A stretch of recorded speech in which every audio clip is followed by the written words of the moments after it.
interpretando son canciones escritas por mí, son vivencias, recuerdos más bien infantiles, y bueno, yo decidí escribirlas en náhuatl porque pues allá en mi comunidad de Contra, pues mi abuelita y mis papás hablaban en náhuatl, entonces pues siempre se me ha hecho una lengua muy bonita y pues que debemos de conservarla.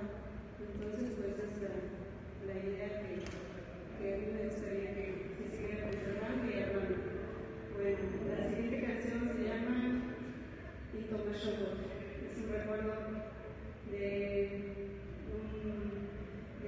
también sobre las tardes en que estaba yo en casa y teníamos un ciruelo en el patio y mi abuelita solía acostarse ahí los días de calor a la sombra del ciruelo, y es por eso esta canción que se llama Itomashogo, el ciruelo.